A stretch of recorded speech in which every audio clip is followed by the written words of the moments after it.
नमस्कार दोस्तों। आयुर्वेद के अनुसार दिनचर्या, संस्कृत में दैनिक कार्यक्रम को दिनचर्या कहते हैं। दिन का अर्थ है दिन का समय और चर्या का अर्थ है उसका पालन करना या उसके निकट रहना। दिनचर्या आदर्श दैनिक कार्यक्रम है जो प्रकृति के चक्र का ध्यान रखती है। आयुर्वेद प्रातः काल के समय पर केंद्रित होता है क्योंकि वह पूरे दिन को नियमित करने में महत्वपूर्ण है। आयुर्वेद यह मानता है कि दिनचर्या शरीर और मन का अनुशासन है और इससे प्रतिरक्षा तंत्र मजबूत होता है और मल पदार्थों से शरीर शुद्ध होता है। सरल स्वस्थ दिनचर्या से शरीर और मन शुद्ध होते हैं, दोष संतुलित होते हैं, प्रतिरक्षा तंत्र मजबूत होता है और दिन की शुरुआत ताजगी से भरी होती है। प्रातः काल में सरल दिनचर्या का पालन करने से आपकी दिन की शुरुआत आनंदमय होती है। आपकी तरोताजा सुबह के लिए यहाँ एक मार्गदर्शिका उपलब्ध है। नंबर 1, ब्रह्म मुहूर्त। सूर्योदय से 1.5 घंटे पूर्व उठने से आप सूर्य की लय के साथ एक हो सकते हैं। आयुर्वेद ब्रह्म मुहूर्त की अनुशंसा करता है, जिसका अर्थ है ब्रह्म का समय या शुद्ध चेतना या शुभ और प्रातः काल के समय उठना सर्वश्रेष्ठ माना गया है। सूर्योदय से 1.5 घंटे पूर्व वातावरण में विशाल ऊर्जा की गति भर जाती है। फिर सूर्योदय के आधे घंटे पूर्व दूसरी ऊर्जा की धूम वातावरण में भोर करती है। आशा, प्रेरणा और शांति इस समय प्रकट होती है। यह समय ब्रह्म ज्ञान, ध्यान और स्वाध्याय, सर्वोच्च ज्ञान और शाश्वत सुख प्राप्त करने के लिए सर्वश्रेष्ठ माना जाता है। इस समय वातावरण शुद्ध, शांत और सुखदायक होता है और निद्रा के उपरांत मन में ताजगी होती है। इस समय ध्यान करने से मानसिक कृत्य में सुधार होता है। यह सद्गुण बढ़ाने में सहायक है और रजोगुण और तमोगुण से मिलने वाली मानसिक थकान या अति सक्रियता और सुस्ती से निदान देता है। नंबर 2, श्वास की शक्ति। यह देखें कि कौन सी नासिका से श्वास का प्रवाह अधिक है। आयुर्वेद के अनुसार दाहिनी नासिका सूर्य पित्त और बाईं नासिका चंद्र पित्त है।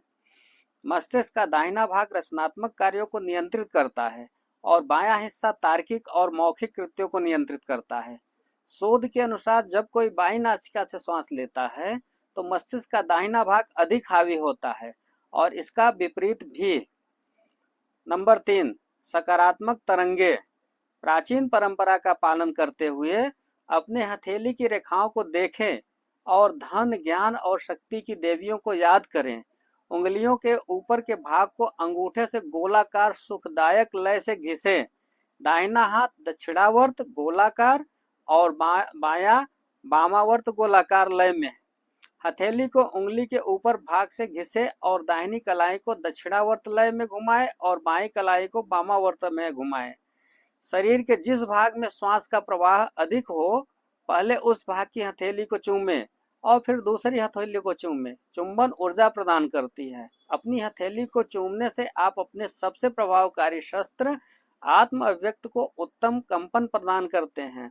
अपने दोनों हाथों को घिसे, फिर दोनों हथेलियों को धीरे धीरे चेहरे, सिर, कंधे, हाथ और पैरों की ओर ले जाएं, जिससे ऊर्जा का एक कवच निर्मित हो जाता है और पूरे दिन नकारात्मक प्रभाव से संरक्षण मिलता है। नंबर 4, रक्षा मंत्र। रक्षा मंत्र का मंत्रोच्चारण करें, जो इस सरल लेकिन प्रभावकारी सुबह की दिनचर्या का हिस्सा है। मंत्रोच्चारण के उपरांत कुछ क्षण शांत और खाली मन के साथ बैठें। कराग्रे वस्ते लक्ष्मी। हाथों के आगे भाग में अर्थात उंगलियों के ऊपर के भाग में धन की देवी लक्ष्मी जी का वास होता है। कर मध्य च सरस्वती। हाथ के मध्य भाग में अर्थात हथेलियों में कला और ज्ञान की देवी सरस्वती जी का वास होता है। कर मूले तू गोविंदम। हाथ के आखिर के भाग में अर्थात मूल या कलाई में भगवान श्री कृष्ण जी का वास होता है। प्रभाते शुभ कर दर्शनम। सुबह हाथों को देखना शुभ होता है। नंबर 5, सकारात्मक कदम। बिस्तर छोड़ते समय नासिका के जिस भाग में श्वास का प्रवाह तेज या हावी हो, उस भाग के पैर को जमीन पर पहले रखें। नंबर 6, सफाई। ठंडे पानी से कुल्ला कर लें। जल विद्युत कंडक्टर होता है और संवेदनशील ऊतकों में कभी भी जलन पैदा नहीं कर सकता। ठंडे पानी से हाथ, चेहरा, मुंह और आंखों को धो ले। नाक, दांत और जीभ को साफ कर ले। नंबर 7, ध्यान और व्यायाम। विश्राम से प्राणायाम तब तक करें जब तक दोनों नासिकाओं से श्वास बराबरी से प्रवाहित होना शुरू न हो जाए। अपनी ऊर्जा को हृदय के चक्र या तीसरी आंख की ओर केंद्रित करके ध्यान करें। छोटी और धीमी गति से सुबह की ताजी हवा में चले। अपने आप को सरल और सुखदायक दृश्यों से घेर ले, खासतौर पर सफेद वस्तुओं जैसे ताजे और सुगंधदार फूल जिनके सूक्ष्म रंग हों। व्यायाम या शरीर कसरत में सामान्यतः कुछ योग मुद्राएं होती हैं, जैसे सूर्य नमस्कार और श्वास प्रक्रियाएं जैसे नाड़ी शोधन, प्राणायाम, लेकिन इनमें सैर करना और तैरना भी सम्मिलित हो सकता है। सुबह के व्यायाम से शरीर और मन की कर्मठता समाप्त होती है, पाचन अग्नि मजबूत होती है, वसा में कमी आती है। आपके शरीर में अच्छे प्राण की वृद्धि हो जाने से आपको हल्केपन और आनंद की अनुभूति होती है। घोर परिश्रम वाले व्यायाम की तुलना में आपकी 1/4 या 1/2 क्षमता के अनुसार ही व्यायाम करने की अनुशंसा की जाती है। नंबर 8, अपने आप की देखरेख करें। अपने शरीर की तिल के तेल से मालिश करें। सिर में, कनपटी, हाथ और पैर की 2-3 मिनट की मालिश पर्याप्त है। नंबर 9, ठीक से स्नान करें।